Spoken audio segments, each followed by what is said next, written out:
आपको ध्यान देना है कि छोटा का क्वेश्चन नहीं है, एक बड़ा का क्वेश्चन है, और बड़े क्वेश्चन के लिए थोड़ा सा काम एक्स्ट्रा करना पड़ता है। आप क्या करेंगे, यहाँ पर दोनों चीजों को इक्वल करेंगे। आपको मैं पहले यहाँ पे फॉर्मूला एक बता दूं, जो इसमें इस्तेमाल होगा वह फॉर्मूला क्या है। आपको मैंने बताया है x square plus 1/x square होता है x प्लस 1/x का होल स्क्वायर होता है -2, एक ही होता है। इसी का एक और सूत्र होता है x square plus 1/x square का एक सूत्र होता है x माइनस 1/x का होल स्क्वायर प्लस 2 होता है। ये दो सूत्र हैं जिसको आपको ऑलरेडी सिखाया जा चुका है। आपको समझना क्या है, समझना ये है इसके स्थान पर इस दोनों में से कोई लिख सकते हैं, क्योंकि इधर बाएं तरफ दोनों इक्वल है, इसमें से कोई भी लिख सकते हैं। लेकिन कमाल क्या है, यहाँ ये जो पॉइंट है यह निर्धारित करता है कि इसके स्थान पे आप क्या लिखेंगे। ये बता रहा है कि माइनस वाला आपको लिखना है। आपके पास दो है आंसर, लेकिन आपको माइनस वाला सेलेक्ट करना है। आप समझ गए होंगे प्लस वाला कब सेलेक्ट करना है, समझ गए ना। यहाँ प्लस होता तो प्लस वाला सेलेक्ट करना पड़ता, और यहाँ माइनस है तो माइनस वाला सेलेक्ट करना पड़ेगा। कहने का मतलब क्या है, इसके स्थान पर ये वाला फॉर्मूला ले जाकर के लिख देना है। चलिए मैं यहाँ पे आपको लिखता हूँ, लिख कर दिखाता हूँ वो कैसे होगा। आपका 4 लिखा गया है ब्रैकेट में, ये जो आपका x square plus 1/x square है, इसी के स्थान पर मैं इसको लिखूंगा। देखिए कैसे लिख रहा हूँ, इसको लिखने का मतलब x माइनस 1/x का होल स्क्वायर हो जाएगा और प्लस आपका 2 होगा। ये है आपका पहला पॉइंट। ये कहां से आया, इसके स्थान पर लिखा गया।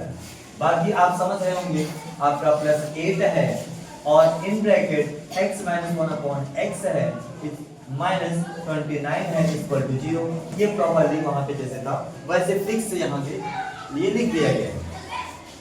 अब क्या करना है, अरे भाई करना ही क्या है, आप समझ गए होंगे कि दो जगह पर एक जैसा दिखने लगा, और जब भी दिखेगा इसको सपोज किया जाता है।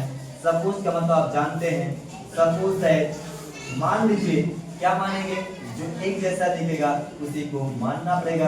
x minus 1/x equal to आप क्या मानेंगे, p मानेंगे, और इसी को आप p मान सकते हैं, कोई भी अक्षर मान सकते हैं। आप जानते हैं x मत मानिएगा क्योंकि ऑलरेडी इसमें x आया हुआ है।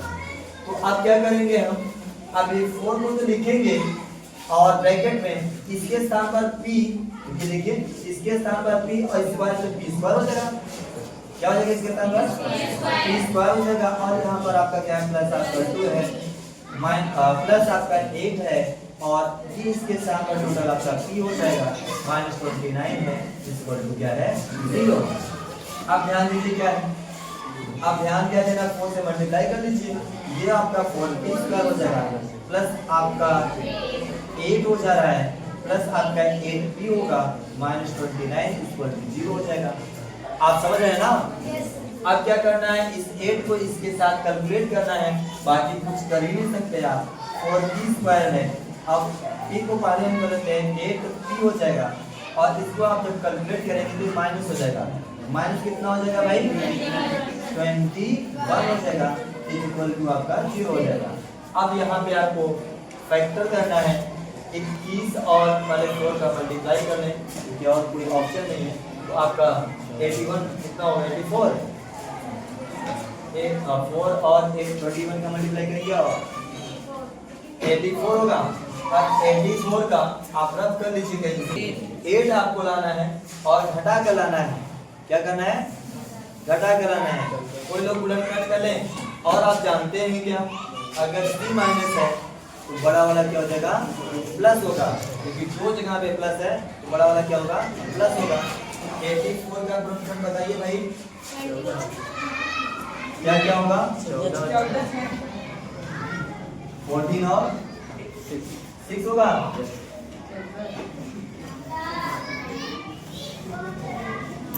सही है।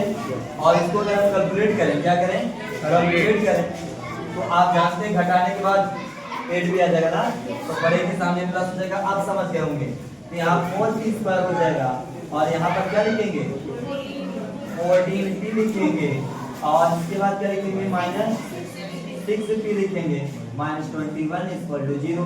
आप समझ गए होंगे। इसमें आपका कॉमन कितना होगा, 2 कॉमन होगा, और p का मान होगा यहाँ 2p हो जाएगा प्लस आपका 7 ठीक होगा ना, माइनस यहाँ पर कितना का मान होगा 3 का मान हो जाएगा, यहाँ 2p हो जाएगा प्लस हो जाएगा क्योंकि आप जानते हैं 7 हो जाएगा इक्वल टू 0। यहाँ पर क्या होगा 2p प्लस 7 फर्स्ट ब्रैकेट में और 2p माइनस 3 सेकेंड ब्रैकेट में इज इक्वल टू 0। अभी यहाँ से क्या करेंगे p का मान निकालेंगे, क्या निकालेंगे p का मान। देखो p का मान आपका -7/2 होगा, -7/2 होगा और एक p का मान क्या होगा 3/2 होगा। अब p का जो वैल्यू आया है आप ले जाकर इक्वेशन में फर्स्ट में रखेंगे। तो छोटा का काम नहीं है, ये थोड़ा सा बड़ा का काम है और जब काम थोड़ा बड़ा होगा तो जाहिर सी बात है आपको क्या करना चाहिए, मेहनत करना पड़ेगा। 6 नंबर के क्वेश्चन है, 6 नंबर में आते हैं। अब क्या करना होगा, लिखना होगा on putting the value of p is equal to anyone को ये छोड़ देते हैं अभी 3/2 in the first equation. Okay, तो अब क्या करेंगे हम, यहाँ पे जो लिखा गया है x - 1/x is equal to p लिखा है, तो p के स्थान पर हमको रखना है 3/2। आप जानते हैं यह भी आपका एक क्वाड्रेटिक इक्वेशन बनने जा रहा है। ये क्रॉस मल्टीप्लाई करेंगे, x² होगा -1/x होगा इक्वल टू आपका 3/2 है।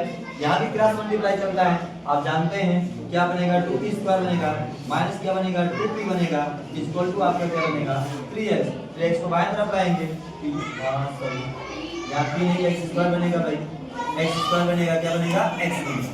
अब क्या करेंगे 2x² लिख देंगे, 3 को इधर लाएंगे, 3 को इधर लाएंगे क्या बनेगा -3x बनेगा और ये आपका प्लस माइनस आपका 2 इक्वल टू 0। 2 2 जा 4, 4 का गुणनखंड करना है और 3 के बराबर होगा, 4 1 जा 4 बन जाएगा। आप समझ गए होंगे 2x² यहाँ पर -4x होगा और -x होगा आपका यहाँ प्लस होगा और माइनस आपका 2 इक्वल टू 0 होगा। कॉमन ले लेते हैं, 2x का मान क्या बचेगा भाई x बचेगा -2 बच जाएगा और यहाँ पर +1 का मान लेंगे x -2 बच जाएगा इक्वल टू 0। x -2 एक ब्रैकेट में हो जाएगा, अगले ब्रैकेट में 2x + 1 होगा इक्वल टू 0 है। x का वैल्यू देखेंगे तो पहले वाले में 2 हो जाएगा, x का वैल्यू देखेंगे -1/2 होगा। अभी ये यहाँ 2 मान मिला, अगर इसको देखेंगे तो 2 गुना 4 घात है, 4 मूल निकलना चाहिए जिसमें 2 निकला है। अभी -7/2 रखेंगे 2 और मिल जाएगा, 2 मूल और आपको मिल जाएगा ना, कितना मिल जाएगा 2 मूल मिल जाएगा। समझिए आपको क्या करना आगे सॉल्व कर लेना है। बाकी क्वेश्चन अपने अपने पावरफुल है, 6 नंबर में डायरेक्ट आती हैं, आप देख सकते हैं, सीख सकते हैं, समझ सकते हैं। थैंक यू फॉर वॉचिंग, हम मिलते हैं नेक्स्ट वीडियो के साथ।